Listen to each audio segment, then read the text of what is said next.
पृथ्वीराज चौहान राजस्थान के राजपूत राजा थे जिनका शासन भारत के उत्तरी पश्चिमी क्षेत्र पर था। उनकी राजधानी अजमेर थी। आज पृथ्वीराज चौहान के बारे में बात करेंगे, ये किस प्रकार ये महान योद्धा भारत के इतिहास में अपने नाम को वीरता से अंकित करता है।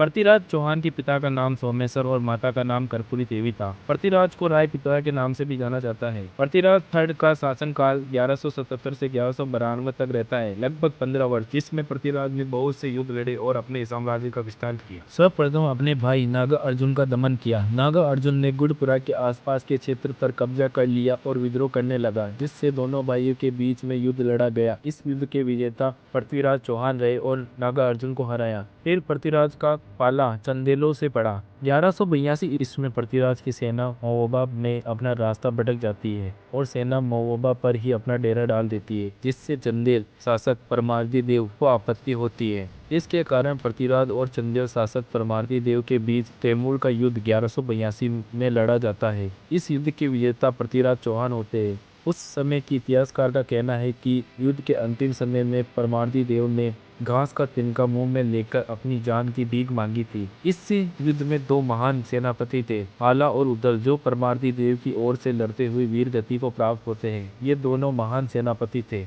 नागौर का संघर्ष। गुजरात में चालुक्य शासक भीम सिंह सेकिंड आबू के परमार की राजकुमारी से विवाह करना चाहते थे, लेकिन पृथ्वीराज भी राजकुमारी से विवाह करना चाहते थे। इस कारण से 1184 ईस्वी में भीम सिंह सेकिंड और पृथ्वीराज चौहान के बीच युद्ध लड़ा जाता है और भीम सिंह सेकिंड के मंत्री जगदेव प्रतिहार के द्वारा संधि कर ली जाती है और पृथ्वीराज चौहान का विवाह आबू की राजकुमारी अश्विनी देवी से होता है। घेड़वाल विवाद। घेड़वाल के शासक जयचंद्र घेड़वाल ने चालुक्य शासक भीम सिंह सेकिंड का साथ दिया था और वह अपने साम्राज्य का विस्तार करना चाहता था और दिल्ली पर अधिकार करना चाहता था। इन्हीं कारणों के कारण पृथ्वीराज चौहान और जयचंद्र के बीच युद्ध लड़ा गया था। एक प्रमुख कारण ये भी है कि जयचंद्र की पुत्री पृथ्वीराज से प्रेम करती थी और जयचंद्र पृथ्वीराज को पसंद नहीं करता था, इसीलिए वे अपनी पुत्री का वरमाला स्वयंवर कार्यक्रम का आयोजन करता है। इस स्वयंवर में जयचंद्र ने भारत के सभी वीर राजाओं को आमंत्रण किया, लेकिन पृथ्वीराज चौहान को नहीं किया। उनके स्थान पर लोहे की पृथ्वीराज की मूर्ति द्वारपाल के रूप के ऊपर पृथ्वीराज की खड़ी कर दी, जो पृथ्वीराज को अपमानित करने के लिए किया गया था। लेकिन जयचंद्र की पुत्री संयोगिता ने अपनी वरमाला द्वार पर खड़ी पृथ्वीराज की लोहे की मूर्ति के गले में डाल दी और अपना विवाह पृथ्वीराज से किया। इस बात का पता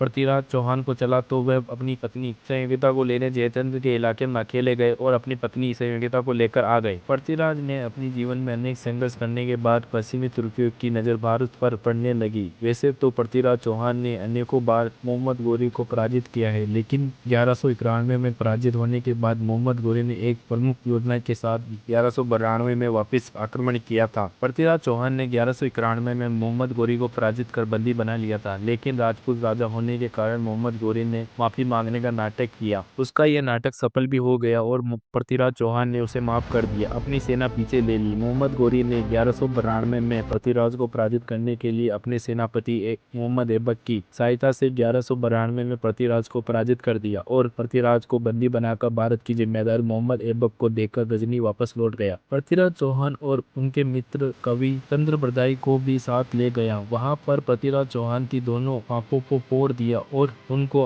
अंधा कर दिया और काल कोठरी में डाल दिया। कुछ समय बाद मोहम्मद गोरी ने एक तीर प्रतियोगिता का आयोजन किया, जिसमें पृथ्वीराज चौहान ने हिस्सा लेना चाहते थे। मोहम्मद गोरी सोचता है कि एक अंधा आदमी कैसे तीर चला सकता है, लेकिन मोहम्मद गोरी को यह मालूम नहीं था कि पृथ्वीराज चौहान शब्दभेदी बाण चला सकते हैं। इसीलिए वे पृथ्वीराज को प्रतियोगिता में हिस्सा लेने के लिए कहते हैं और पृथ्वीराज को 3 बाण मिलते हैं। चंद्रबरदाई के शब्दों के द्वारा वह निशाना लगाते हैं। आखिरी बाण पर चंद्रबरदाई बोलते हैं कि 4 बास 24 गज, अंगुल अष्ट प्रमाण, ता ऊपर सुल्तान है, मत चूको चौहान। इतना कहते ही पृथ्वीराज ने बाण चलाए और मोहम्मद गोरी की छाती में बाण उतार दिया। आज हमने पृथ्वीराज चौहान के बारे में बहुत सी बातों को जाना है। ये सुनकर हमें भारतीय होने पर गर्व होता है कि हम भारत के वासी हैं, जहाँ वीरों ने अपनी वीरता से भारत का नाम रोशन किया है। और ऐसी वीडियो के लिए सब्सक्राइब करें। Thank you for watching.